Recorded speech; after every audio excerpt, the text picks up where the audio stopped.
At the end of a long walk home, a woman believed she was being followed, but she was not attacked until she passed this porta potty where a man beat her and stole her purse.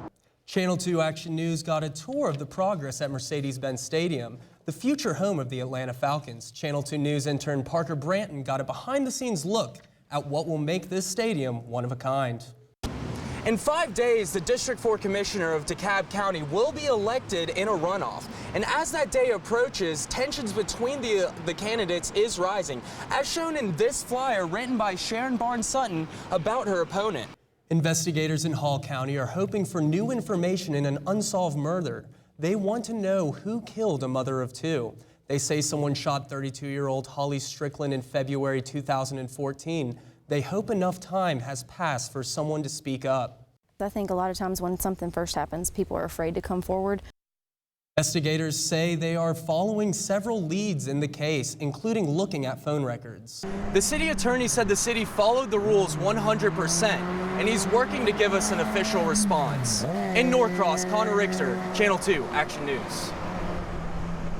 Deputies in Newton County have arrested the man they say is behind a deadly July 4th shooting. Members of a task force arrested Nathaniel Barnes during a traffic stop. Barnes is charged with murder. Investigators say he shot 24-year-old Julian Wyatt. For nearly a year, a couple's life has been turned upside down after an unmanned garbage truck crashed through their home. And as you can see, AIG nor the garbage company have done anything to help them return to their normal lives. I'm at Stewart C. & Felton, a firm with experience in police brutality cases, and recently hired by the family of Alton Sterling in Baton Rouge, Louisiana. We're waiting for upcoming flights to come in from France so we can get more reactions from passengers. In Hartsfield-Jackson International Airport, Connor Richter, Channel 2 Action News. Although she's in pain, the woman says that this will not stop her from walking home. In Buckhead, Connor Richter, Channel 2 Action News. Desperate and ridiculous. Desperate and ridiculous. That's it. I just wanted to set the record straight. Fiery words just days before their runoff election. Political newcomer Steve Bradshaw narrowly beat veteran Sharon Barnes-Sutton in the primary. She says her track record should help her pull it out. I talk about issues. I ran on my issues. He thinks his stance on corruption and ethics will lead him to victory. I'm focused on working hard. Even so, it's this flyer Barnes-Sutton sent out with references to slavery that's getting a lot of attention. I don't know if it's true or not, but that's just a harsh thing to say about somebody. And focus on the issues, and that's what we want to know about. In it, Barnes-Sutton says Bradshaw works for his master and questions why he voted for a Republican in 2000. Later, highlighting the overwhelming support he has from people in North DeKalb. She used a picture of Samuel L. Jackson's character in Django Unchained to further explain her stance. But depth some people will go to please the people who pay them, sponsor them, promote them. I feel confident that the voters of District 4 are going to reject her brand of politics. I'm focused on the people of District 4. You need someone who, with experience, who has the interest of the people of this district at heart. A bloody attack on a Buckhead woman left her with staples in the back of her head and bruises all over her body. I hurt. I'm in pain. I hurt. My body hurts, but I'm not gonna add anger on top of that. She doesn't want to be identified, but says she was walking home Sunday night after watching the NBA Finals at a bar. It was around 11 o'clock when she said a man came from behind near a porta potty and attacked her. She says he used some kind of weapon to cut the back of her head and her ear. It happened so fast and from behind that I didn't even know exactly what was happening. And then at one point he said, "Give me your purse." She fell to the ground on Peachtree Street just before 25th Street before the man ran off with her purse. Someone else nearby stayed with her until police showed up. He took his shirt off so that I could hold it against my ear because it was bleeding pretty profusely. Karen Diamond walks that area of Peachtree Street all the time and is terrified to hear what happened. You want to believe that you're safe where you are, and this is certainly a concern. The victim says the robber never had to ambush her. He had walked up to me face to face with a knife and said, "Give me your purse," I would have said, "Here you go." Now she's taking steps to not be victimized again. Violence will not help the situation at all. Prayer first. Quinn says that not violence but prayer is the best way to respond to police deadly force cases and uncovering the truth. Our emphasis initially is on fact gathering. L. Chris Stewart, Quentin's partner at Stewart C. and Felton in Atlanta, has been hired to represent the family of Alton Sterling, a victim in the deadly police shooting caught on camera and shared throughout the country. We have our team on the ground, that would be the front line, and then we have the team back here at home base that is providing support. When asked about the duties of Stewart in Baton Rouge, C responded, "He's doing what we always do, which is organize, investigate, and prepare." C says Stewart and two other attorneys represent Alton Sterling's 15-year-old son, Cameron Sterling, and his mom, Quinyetta McMillan.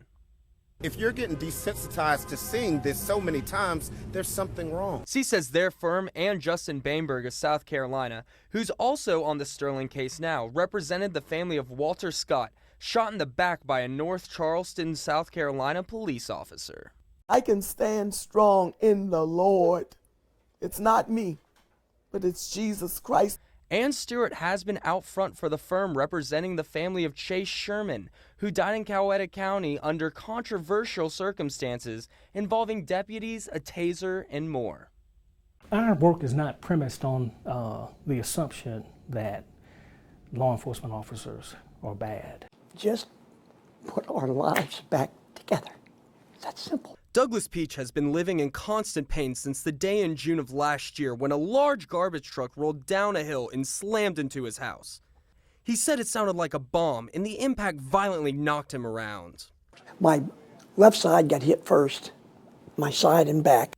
Worst of all, he had nearly recovered from back surgery and severely injured his back more than he first realized. Fractured the fusion, took out a couple of artificial discs. Authorities say the handbrake and hydraulic brakes went out after the two workers got out to retrieve the trash. Miss Peach recalls what the driver told her after the truck slammed into the house. "This is just a bad truck." I will never forget his saying that.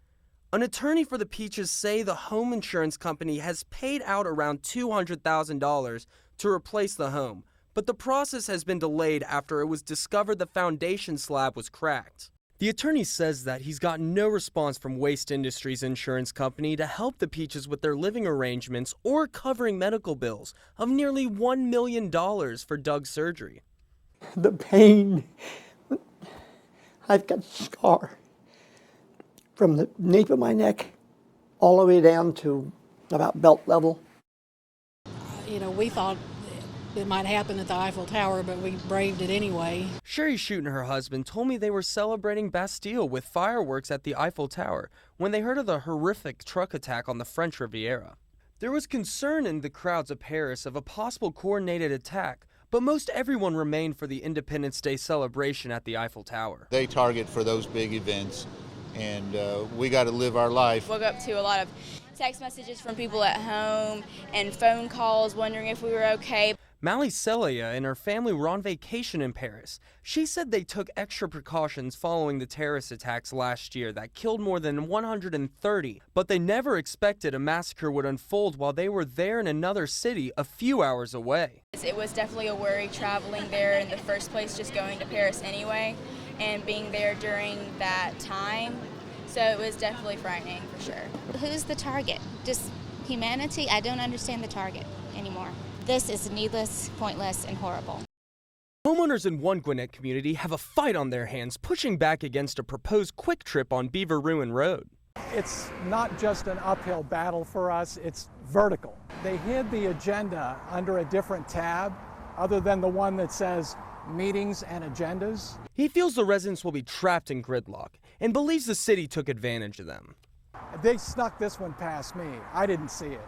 That's because even though some residents have been watching the new development closely, they believe the city buried the notice for a special meeting where the council voted in favor last Monday to annex the property. They hid the agenda under a different tab other than the one that says meetings and agendas. And he says the physical signs were never updated and only show the previous meeting on June 8th. I reached out to the Norcross city attorney. He said he's aware of the issue, but declined to comment because he said he hadn't heard directly from a complainant. All we ever wanted was an opportunity to be heard, and we never got that. Fox believes the neighbors won't be the only ones affected. He says this could also tie up thousands of drivers who use Beaver Ruin to get to I-85.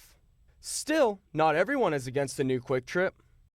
If they plan to close that one and open a big one over there, would be a benefit. I say fine. Good luck getting out. Fox says if this could happen to his neighborhood, it could happen to yours.